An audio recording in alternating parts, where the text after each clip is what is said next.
Provinsi Maluku pada hari Rabu 24 November 2021 menerima penghargaan dari Presiden Joko Widodo sebagai salah satu daerah di Indonesia dengan layanan investasi terbaik pada tahun 2021. Terkait hal tersebut, Diskominfo Channel berkesempatan mewawancarai Kepala Dinas Penanaman Modal dan Pelayanan Terpadu Satu Pintu, Suryadi Sabirin, di ruang kerjanya pada Selasa 30 November 2021. Dirinya menyampaikan bahwa kebijakan pemerintah Provinsi Maluku untuk investor menanam modal di Maluku. Hal tersebut mengarah dari RPJMD Gubernur dan Wakil Gubernur Maluku 2019-2024, di mana visinya yaitu Maluku yang terkelola secara jujur, bersih, dan melayani, dan itu berkaitan dengan pelayanan terhadap perizinan. Sementara misinya yang pertama itu berkaitan dengan pelayanan publik yang baik, dan misi kelima berkaitan dengan menciptakan suasana kondusif untuk berinvestasi. Dirinya menambahkan DPM PTSP selalu berusaha menciptakan bagaimana Maluku bisa menjadi surga bagi para investor, baik investor asing maupun dalam negeri.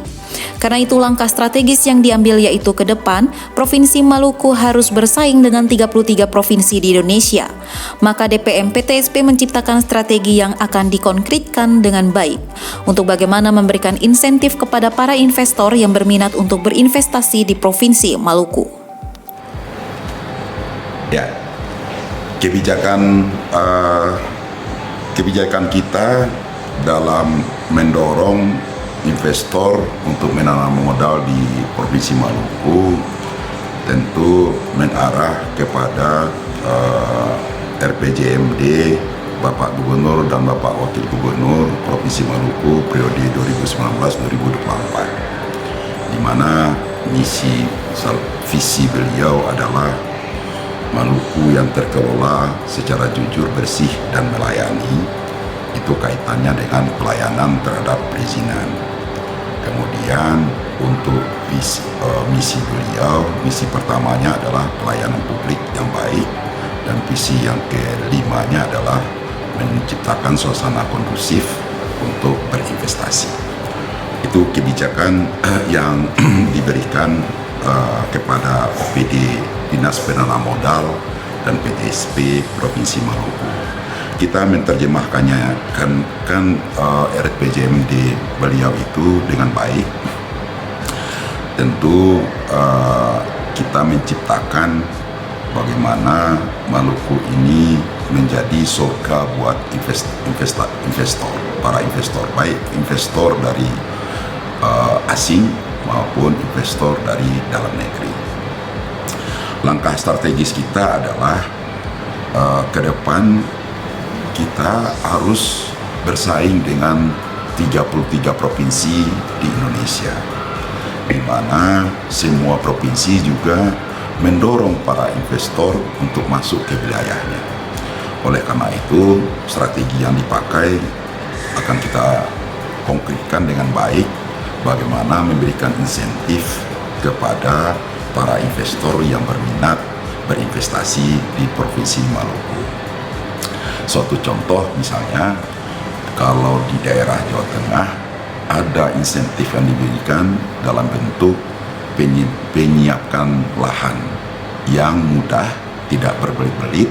Di sisi lain juga ada sewa untuk tanah yang diberikan dalam bentuk insentif, tidak perlu disewa. Mungkin kita akan pelajari strategi itu dan kita bisa terapkan di Provinsi Maluku.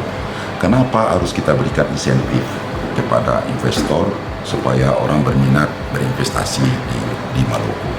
Pertama adalah akses, karena geografis Provinsi Maluku yang berkepulauan menambah biaya untuk biaya operasional buat investor dibanding dengan daerah Pulau Jawa yang sudah lengkap infrastruktur sarana dan prasarananya. Sementara kita walaupun potensi kita besar, tapi aksesnya karena daerah kepulauan ini menambah biaya operasional dari para investor untuk berinvestasi di Provinsi Maluku. Yang kedua adalah karena kita kita anggap Provinsi Maluku ini surga untuk berinvestasi, ada 4 sektor yang memiliki keunggulan dibanding dengan 33 provinsi lainnya. Misalnya di sektor perikanan, kita menyumbangkan lebih kurang 35% dari nilai ikan yang ada di Indonesia. Kemudian kita mempunyai pariwisata karena daerah kita daerah pantai, ada wisata alam, ada wisata bahari, ada wisata sejarah. Kita juga mempunyai potensi tentang pertambangan, dan kita tidak kalah pentingnya juga adalah kita mempunyai potensi di bidang perkebunan yang di zaman dulu, zaman penjajah, dikenal dengan daerah rempah. Nah, ini yang harus kita dorong, potensinya ada, peluangnya ada. Kemudian tentu strategi yang kita pikirkan adalah bagaimana memberikan insentif kepada para investor yang nantinya akan menjadikan Maluku surga buat mereka berinvestasi. Di sisi lain adalah dengan kita juga memberikan proses perizinan yang mudah, murah, cepat, kemudian legal, dan betul-betul dia terintegrasi. Oleh karena itu, dengan kebijakan pemerintah pusat dengan mengeluarkan aplikasi OSS berbasis risiko, ini memberikan peluang yang cukup besar dalam proses peminat investor ke Maluku untuk berinvestasi dengan proses perizinan yang betul-betul sesuai dengan keinginan mereka dan terpuaskan para investor tersebut gitu. Di sisi lain, tugas dari Dinas Penanaman Modal dan PTSP adalah bagaimana menyajikan potensi dan peluang investasi di 4 sektor unggulan tadi dalam bentuk sederhana dan mudah dicerna oleh para investor. Oleh karena itu, pemerintah Dinas Penanaman Modal dan PTSP menyiapkan bentuk paket yang siap ditawarkan kepada para investor untuk berminat berinvestasi, yaitu menyusun peta peluang investasi yang siap ditawarkan kepada para investor, baik investor penanam modal asing maupun investor penanam modal dalam negeri. Ini akan kita garap pada tahun 2022 untuk 4 sektor tersebut dalam rangka secara teknis menyusun feasibility study atau FS yang sederhana yang siap kita tawarkan kepada investor nantinya. Kemudian strategi kita untuk menciptakan kualitas pelayanan publik yang optimal, efektif, dan efisien adalah kita menyiapkan juga SDM baik itu di Dinas Penanaman Modal dan PTSP Provinsi maupun di 11 kabupaten kota.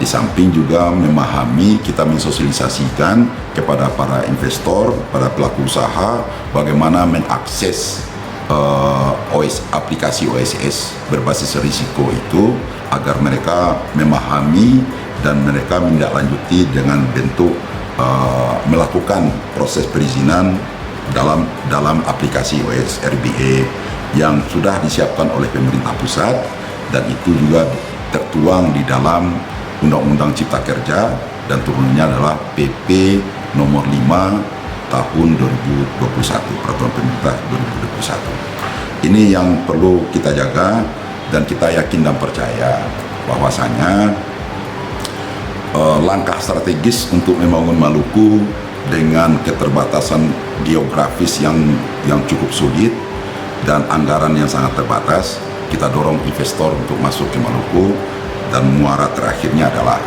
pertumbuhan ekonomi, penciptaan lapangan kerja, dan mensejahterakan masyarakat Maluku dan menurunkan Maluku dari angka kemiskinan. Demikian yang bisa saya sampaikan. Terima kasih.